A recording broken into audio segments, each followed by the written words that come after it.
Boa noite, minhas amigas e meus amigos. A última live na Flórida, nesse período agora de março, nós vamos falar hoje o nosso assunto volta ao tema inicial, que é o projeto Mais Jovem no ano que vem. Essas lives começaram, para quem ainda não sabe, que para quem não está acostumado a me acompanhar há algum tempo, começaram na época da pandemia, mas precisamente no final de 2021, quando depois de 10 anos, 12 anos que eu resolvi mudar meu estilo de vida, sempre fui obeso, cheguei à obesidade mórbida de 130 quilos, e eu então decidi tomar algumas medidas como médico, como paciente, e perdi nesse período 45 a 46 quilos, sem cirurgia bariátrica, sem medicamentos, sem balão gástrico, sem nada. Né? Eu repito toda vez que eu falo isso, não digo que fiz assim, não é porque eu seja contra, como médico, nenhum desses métodos, pelo contrário. Cada caso é um caso, cada pessoa é uma pessoa. Tem pessoas que vão precisar de medicamento no início para dar um estímulo, que tem indicação, um medicamento prescrito por médico, né? Após uma consulta médica com o seu clínico, o seu endocrinologista, o seu nutrólogo, e feito seguimento para o médico para que todos esses tratamentos tenham seus efeitos colaterais possíveis e alguns que podem ser graves. Então, eu sempre digo isso, não tenho nada contra, e, inclusive, quando alguém me procura para prescrever algum desses medicamentos, eu avalio se ele tem indicação, eu explico tudo que tem que fazer e prescrevo. Tento fazer um acompanhamento de perto. Né? Então, a gente chega nessa questão da obesidade. Hoje o tema é um pouquinho dramático, o título é Obesidade Assassina Silenciosa, né? Parece título de filme de terror, não é mesmo? Mas, para chamar a atenção, realmente é uma doença que alguns não consideram doença, tem um aspecto corporal, um aspecto de morfismo, enfim, de aspecto do corporal, né? Apenas uma coisa que não teria maior problema, mas realmente é uma doença muito grave e muitas vezes fatal, levando a várias complicações. Chamar atenção para isso, então. Primeiramente, falando rapidamente sobre a avaliação da obesidade. Né? Classicamente, o peso foi sempre usado para isso, né? E depois de algum tempo, nos últimos 30, 40 anos, a gente acrescentou o índice de massa corporal, que é o peso dividido pela altura ao quadrado, que leva ao tipo antropomórfico da pessoa. Ela pode ser brevilínea, normolínea ou longilínea. Para entender o que é isso, quem nunca ouviu falar ou não viu minhas lives anteriores, está tudo explicado nas lives que estão postadas aqui pelo Instagram. Então, é só dar uma olhada lá que isso é simples de entender. Mas mesmo assim, o brevilino é aquele que tem tendência para engordar, o longilíneo é o varapau, é aquele com braço comprido, perna comprida, que sempre foi magro, que adoraria ganhar mais 4, 5 quilos e não consegue. E o normolino, que mantém mais ou menos o peso estável ao longo da vida, dificilmente engorda, dificilmente emagrece.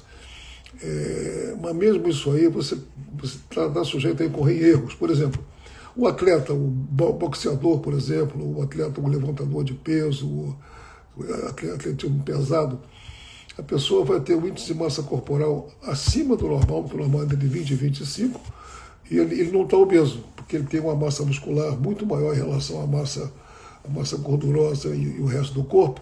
Então, o que vai pesar é um tecido saudável muscular, magro, fino.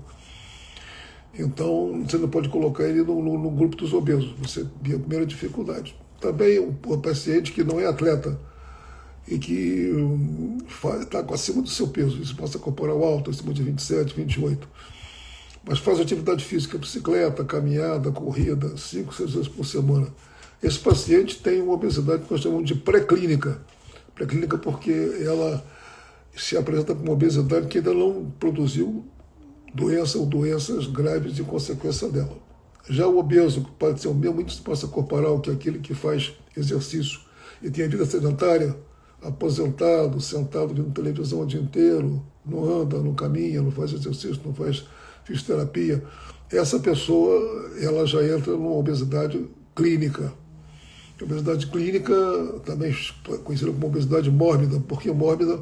Porque morbus vem do latim, quer dizer doença. Então, a obesidade mórbida é a obesidade que produz doenças produzidas pela obesidade, consequência da obesidade.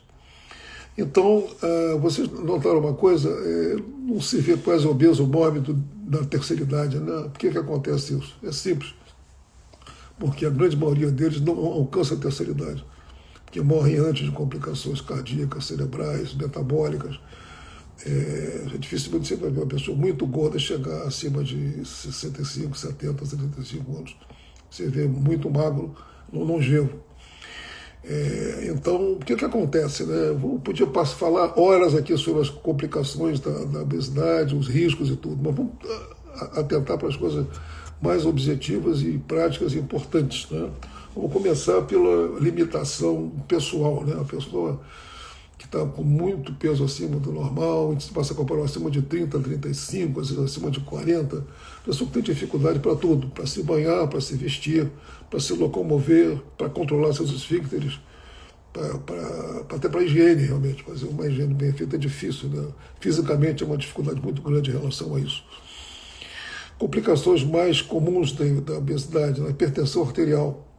Sabe que o hipertenso obeso é um problema, né? Se ele perde peso, ele consegue controlar a pressão dele bem mais facilmente. Agora, a pessoa que é obesa que fica hipertenso é uma associação de coisas muito perigosas, né? Pode levar a um acidente vascular cerebral, que é o derrame cerebral. Nesse caso, mais comumente, o acidente vascular cerebral hemorrágico, porque pela pressão muito alta rompe o vaso na cabeça e pode dar de uma hemiplegia de um lado, uma pequena sequela, ou uma morte súbita por inundação de sangue pelo cérebro.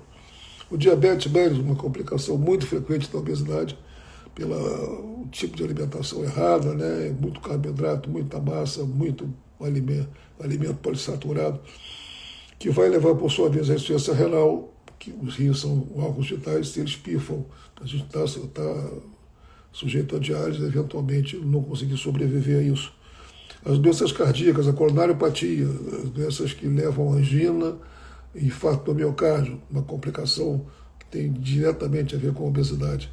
Roncos e apneia do sono, todo mundo sabe que a pessoa mais gorda ronca muito e tem paradas respiratórias durante a noite.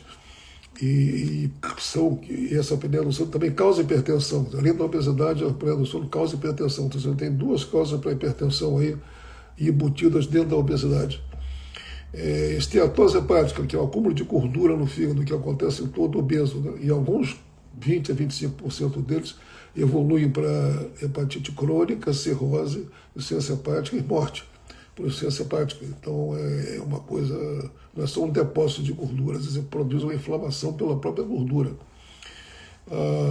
Câncer, vários tipos de câncer têm a ver com a obesidade. Vou falar os dois mais comuns, que é o de mama e o de próstata, tem muito a ver com a obesidade. Então, e vários outros que também têm. Então, facilita o aparecimento de câncer. Lombalgia, dores lombares, dores nas costas, hérnia de disco, que todo mundo sabe que é aquela dor incapacitante, que a pessoa vai para a cama, fica às vezes sem poder caminhar em repouso absoluto, tem que ter cirurgia para a hérnia de disco quando não resolve clinicamente. É um transtorno na vida do paciente. Diminuição da libido e diminuição do desempenho sexual. É muito comum na obesidade, porque há uma queda de testosterona. Na própria apneia do sono existe isso também, diminuindo a testosterona e diminuindo a performance sexual. Passa a ser um problema também para a pessoa. Varizes e edemas de membros inferiores, né? Você está com mais peso, você fica sentado o dia inteiro, você dobra o abdômen sobre a coxa sobre a perna, comprime todas as veias, o retorno venoso fica muito complicado e aí existe uma inchação que é mais comum no final do dia, à tarde, que pode a perna pesar muito, complicar com erisipela, complicações desse sentido, quer dizer, e também dificultar a locomoção do paciente. E finalmente para a parte emocional, a parte psíquica, né, psiquiátrica, né, há um isolamento social causado pela obesidade mórbida, né? A pessoa tem vergonha de se encontrar, vergonha de ir aos lugares, ela, às vezes pode ser vítima de chacota, de bullying, que volta e meia acontece, infelizmente. e com isso leva-se a um isolamento com uma depressão reativa violenta, necessitando de tratamento, né, que alguns dos remédios para depressão fazem a pessoa ganhar peso, o que melhora a cabeça da pessoa, mas piora o problema da obesidade. Então, isso aí, meus amigos, é só para destacar algumas poucas complicações da obesidade como causa de morte precoce, né, qualidade de vida precária, né, enfim, a pessoa não vive na sua plenitude. Então, falo mais uma vez, se está com esse problema, procure o seu médico, procure um endocrinologista, um nutrólogo, procure uma nutricionista, né? Procure orientação profissional. Não vai usar o primeiro remédio que a amiga, a vizinha ou o colega de clube toma, porque os remédios são bons, são eficazes, porém tem que ser indicado cada remédio, cada dose para cada pessoa é diferente e tem complicações que a pessoa precisa saber e estar alerta e ficar orientada em contato com o seu médico caso aconteça alguma coisa para todas as diligências sejam tomadas. Ok, meus caros, ficamos por aqui hoje. A próxima live já vai ser no Brasil.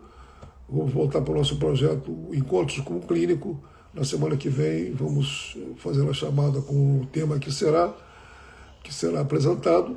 E como ficamos combinados, a última quinta-feira do mês é sempre reservada para o tema de o mais jovem no ano que vem, tratar da obesidade e da obesidade mórbida, e sempre coloco um pouco da minha experiência como paciente, como médico, sabendo que eu passo pela mesma dificuldade que vocês. Eu sou um brevilíneo com tendências crônicas a vida inteira para engordar, então não tem truque, não tem mágica, mas tem ciência e tem usar a inteligência e usar a experiência de cientistas, de colegas, de pesquisadores para a gente ser ajudado nisso. Até para a semana que vem, um grande abraço, um bom fim de semana.